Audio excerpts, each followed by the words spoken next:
It's time for really quick equity and excellence in teaching tips. I am your host, Michelle Singh, an educator, professor, author, student, and mother. I'm happy to share this topic from the Equal methodology, which is a framework for diversity, equity, and inclusion in education. So let's get right into our conversation.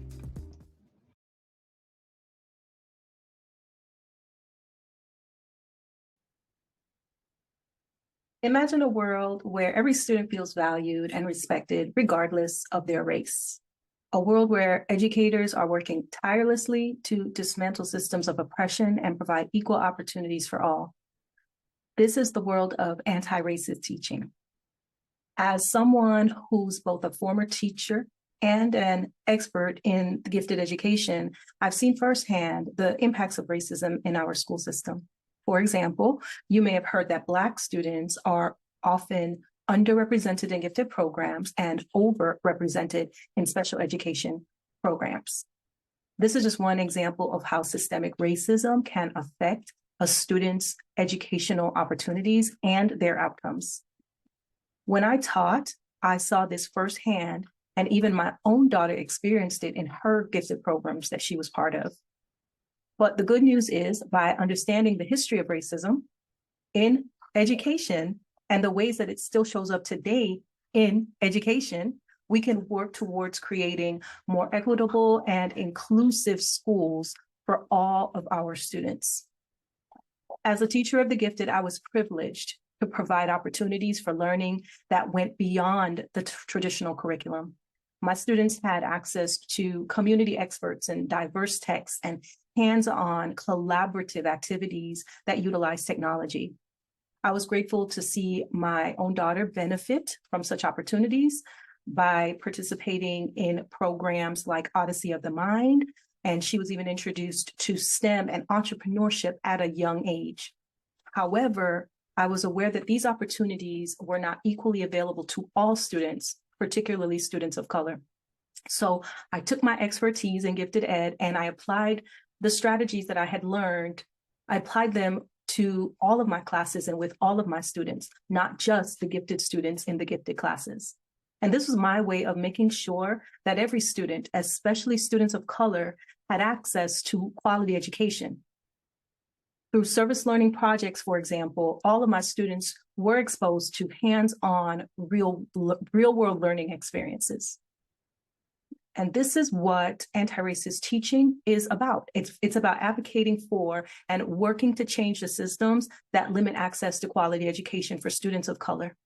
I'm proud to be part of a growing community of educators who are doing their part to challenge these systems and create a more equitable and just future for our students. This is anti-racist teaching.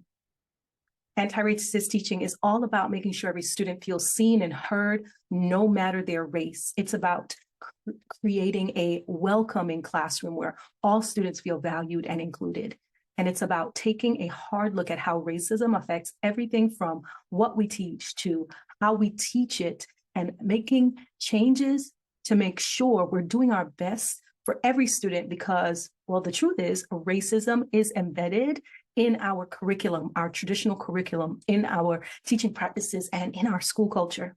So for today's talk, I want to share just 3 things I would like for you to consider about anti-racist teaching. Number 1 is, as teachers, we have to unpack our own biases and assess how they show up in our teaching. One of the first steps in becoming an anti-racist teacher is self-reflection. And anti-racist teaching is all about being mindful of cultural differences and understanding the unique backgrounds and experiences of each of your students. So it's really crucial for us as teachers to check our own biases and strive to create a curriculum and an environment in our classroom that is inclusive and respectful for all. So again, we have to participate in self-reflection. And we have to take time to think about our own beliefs and experiences and how they influence our teaching. We can also reflect on our teaching strategies to see what's working and what could use improvement. The key is to always be open to growth and to change. And we have to also recognize that our biases and being aware of our biases is the first step in shifting our perspectives and our actions towards creating a more equitable learning environment. For me, one simple starting point was to question my own idea of the quote unquote ideal student. I started to think about what I thought the class president or the valedictorian should look like and act like, and I was shocked to realize the biases I held. This realization helped me to challenge those biases that I had whenever they came up in my teaching.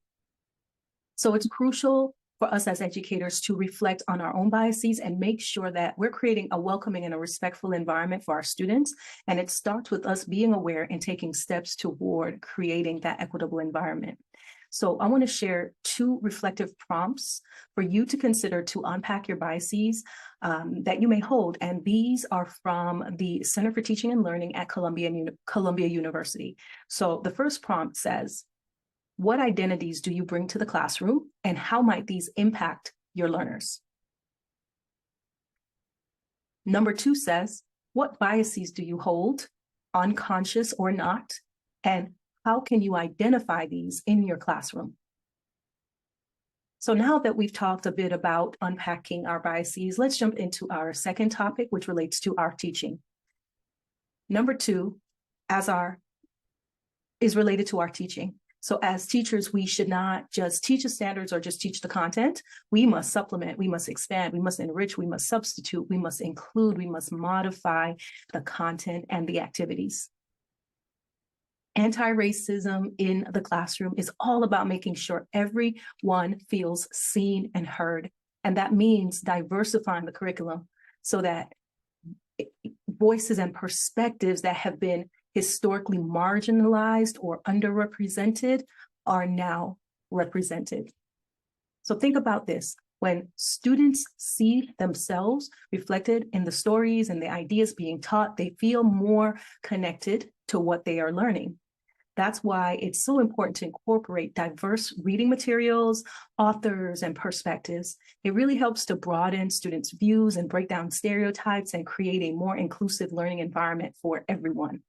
So incorporating anti-racist teaching practices can be a powerful tool to combat systemic inequalities and create a more inclusive and equitable learning environment. And for me, this meant incorporating diverse and often neglected voices in American literature, like Zora Neale Hurston, Amy Tan, and N. Scott Momaday. So there was this one moment that I can recall in my teaching career that highlighted the importance of the work that we're talking about right now. I was having a conversation with a veteran teacher about curriculum, and I was so happy to share with her. I shared with pride the authors that we were reading in my class. I told her that we were reading Their Eyes Were Watching God by my Shiro, Zora Neale Hurston, and we had read works by Amy Tan, and that we would be embarking on a project around a work of literature by N. Scott Momaday. And to my surprise, the response was a question about when I would be, quote, getting to American literature, unquote. So this kind of attitude and dismissive approach to diverse voices is exactly what we must challenge in education so that our Black and Brown students like me do not end up being exposed to authors like Zora until college. As Dr. Rudine Sims Bishop once said, when children cannot find themselves reflected in the books they read, or when the images they see are distorted, negative, or laughable, they learn powerful lessons about how they are devalued in society, in the society of which they are part of. So we have the opportunity and responsibility to create a more equitable and inclusive learning environment for all of our students. And resources like Zen Education Project and Diversified Curriculum Library can help us in that work. All right, so we've broached the subject of teaching beyond the standards and traditional content. So let's get into our topic number 3, which relates to the structures and systems of racism. As teachers, it's imperative that we understand the deep roots of racism in America and how it has been perpetuated by our institutions and systems. including our education system. By embracing anti-racist teaching, we are taking a stand against these systems. We are recognizing how they contribute to racial hierarchies and inequalities. One powerful example is the landmark case of Brown versus Board of Education, which in 1954 brought an end to legal segregation in public schools. But the fight against discrimination and injustice in education continues today. In recent times, for example, like right now, we are seeing how there is a rejection of the Advanced Placement African American Studies course by Florida's Governor DeSantis. And there's even a lawsuit led by attorney Ben Crump to address this inequality. So it's vital that we educate our students about these issues. Well, first, we need to be aware of these issues. And then we educate our students about these issues. We want them to connect their classroom experiences to the world around them. And by doing so, we're empowering them to be agents of change and to understand the importance of fighting for a more equitable society. So why not start that conversation right now? Engage your students with current events and make history come alive in your classroom.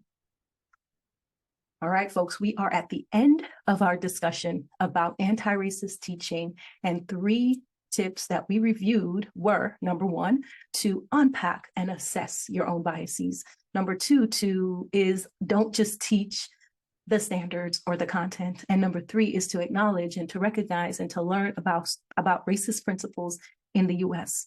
So thank you for taking the time to hear us out and being open to this topic of anti-racist teaching.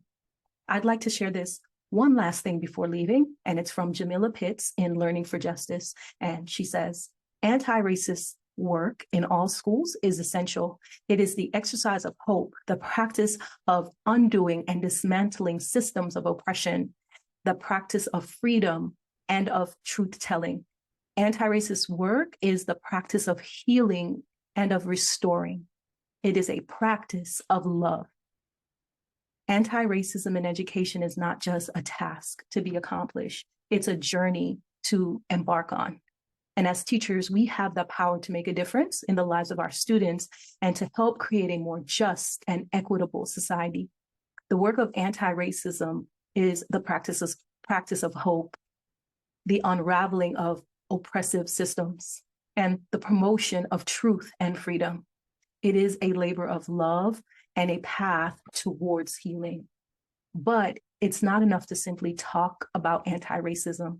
It's a continuous process of reflection and learning and adaptation. And as we move forward in this journey, it's crucial to examine the ways in which racism may be embedded in our own practices and processes. And the first step towards change is to be honest with ourselves about how our own biases and assumptions may play a role in that, and then make a commitment to ongoing growth and improvement. So as you consider your role in the fight against racism, I invite you to ask yourself what your next steps will be. Take a deep dive into your teaching practices and your processes, and plan to make a meaningful change that will have a lasting impact on the lives of your students and the future of our society. The next move is on you. So let's put these ideas to work. Take time to implement and time to reflect. And don't forget to join the conversation. I invite you to share your thoughts and progress with our community online at LCT-E Learning. You may even use the hashtag #LearnWithLCT-E. We look forward to engaging with you. Thank you for watching.